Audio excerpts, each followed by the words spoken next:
I think we can definitely say that Russiagate has had negative consequences both on democratic norms and on national security. If you take, national security in its as a term literally in terms of the security of nations. Sometimes national security is used as a euphemism for U.S. Foreign policy goals, which is different than actual security. But people's well-being, I think, yes, it's had a very negative effect. The most recent example is Trump just approved the sale of new weapons to Ukraine, which is a move that Obama rejected because he knew that doing so would only escalate Ukraine's very bloody civil war between Russian-backed separatists and in the East and the government in Kiev.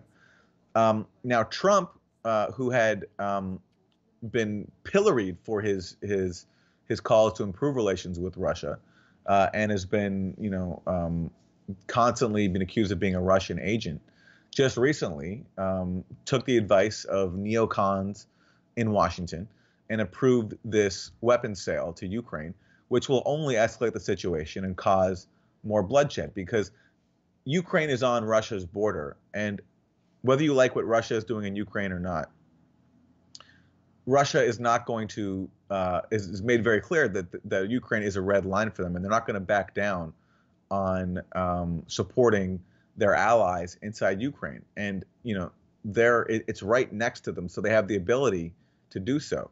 So Trump, I think, because in a bid to, I have no doubt that that this image of Trump being a Putin tool was at least partly a motivating factor in getting him to show how tough he is to Putin.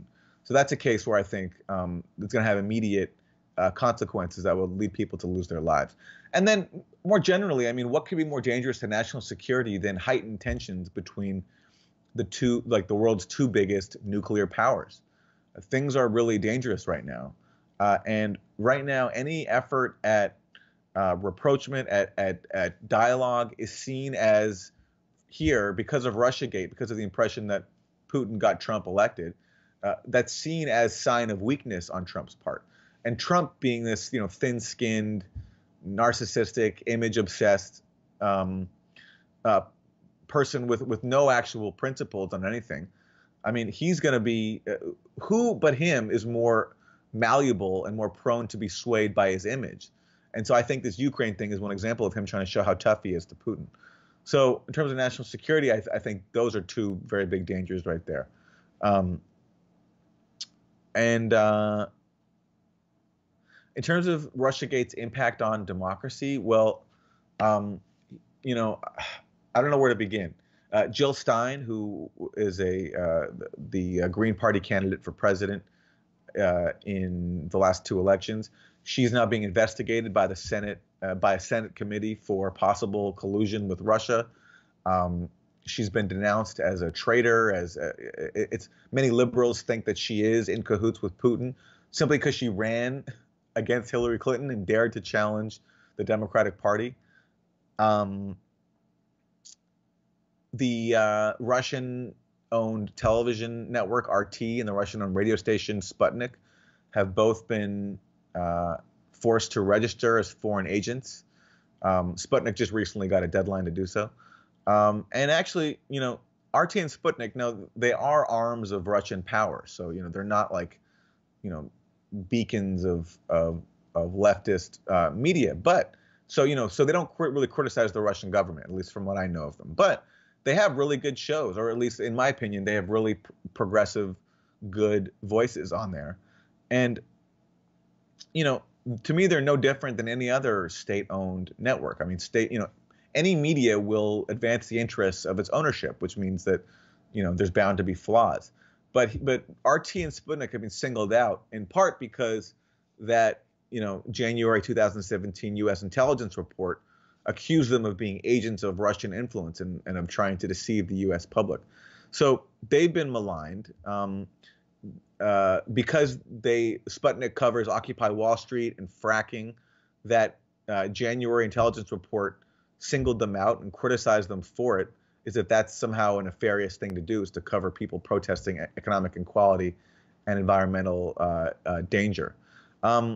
And I think all this stuff of basically where you can call anybody who challenges the Russiagate narrative and who challenges the Democratic Party, there's been an attempt to paint them as agents of Russian influence.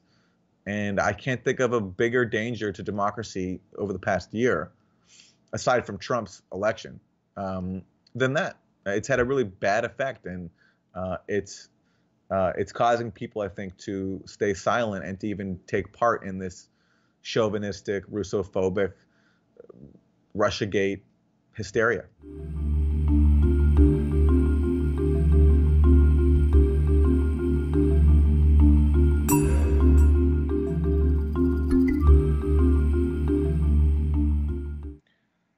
I think the Russiagate narrative has prevailed in part because U.S. media and political culture refuses to seriously reckon with the reasons for Donald Trump's victory. You know, it's possible that it was just misogyny and racism and xenophobia that got Trump elected. I certainly think that was a factor. But the fact is, a lot of people who voted for Obama voted for Trump. I don't know the percentage, but it's considerable, especially in the states that decided the election. And, you know, what did Obama promise people? He promised people hope and change. That was his slogan, hope and change. And Trump came along and, in his own crude, vulgar way, promised pretty much the same thing. I mean, he painted himself as a populist. He was going to make America great again. He was going to bring jobs back. He tapped into the economic anxiety that working class people in the states that decided the election feel. Now, he used racism, misogyny, and xenophobia to do it, but you know, I'm of the opinion that it was both. That it wasn't just him being racist that got him elected. But unfortunately, our U.S. political and media elites are people who benefit from the system that Trump painted himself as an opponent of. It's for that reason that they malign Bernie Sanders and, you know, did what they could to stop his candidacy. And so, because I think in a larger part, Trump's election was an expression of rejection of the neoliberal economic system, even though it was a misguided way to express that, because of course Trump is a con artist who fooled people into thinking he would fight for them, and really his only concern is fighting for rich people like himself and his friends, as he's shown that repeatedly since he took office. So the refusal to look at that, I think, has incentivized the need for an alternative narrative. And, you know, for that, Russiagate has been perfect, because what better way to avoid, you know, looking at ourselves and to blame everything on a foreign power over which, you know, we're helpless and we can't do anything about. To seriously reckon with Trump's victory would mean for all of us to reckon with the economic system that we're all part of, and that some of us are privileged from, but a lot of people are not. And I think it's the refusal to give up that privilege, and it's this insistence on defending it, that makes U.S. media and political elites so passionate about focusing on Russiagate.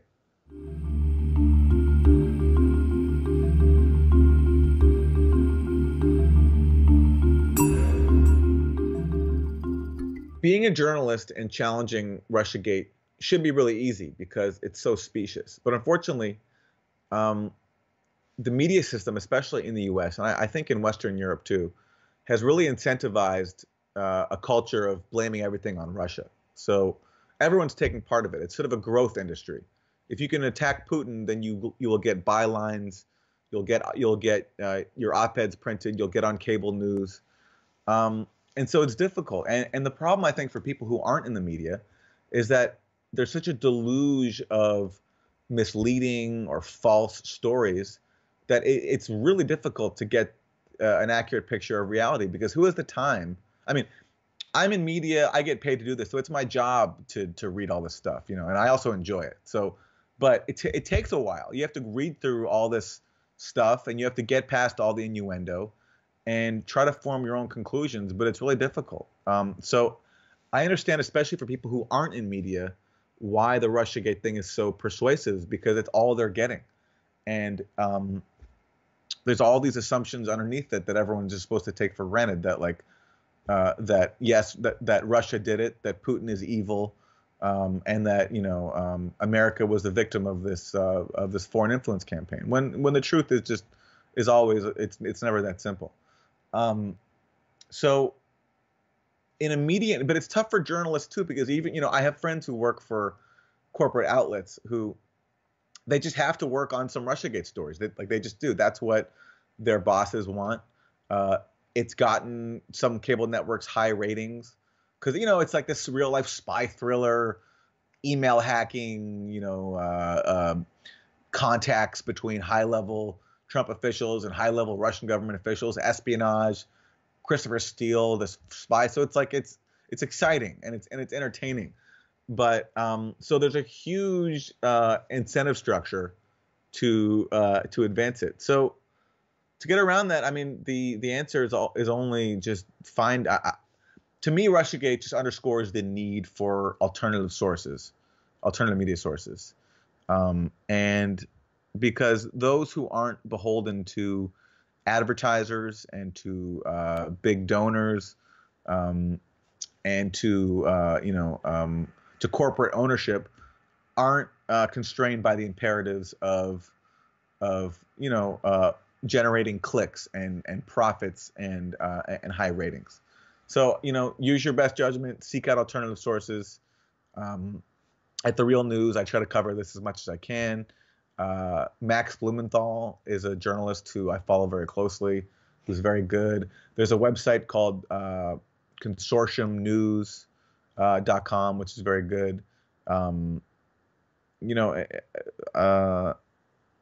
There are serious Russian journalists who think all this is a joke, who are worth following as well. So it just, I guess it's like any news story. You need to approach anything with skepticism, and even though we're all good-natured people and we tend to give people the benefit of the doubt, unfortunately in media and politics we really shouldn't. We should view, I think it's healthy to view everyone with extreme skepticism and even contempt, because media and politics are full of people who are prioritizing their own privilege and their own comfort, their own clicks, their own cable news appearances over the truth. And that's just an unfortunate reality we have to deal with.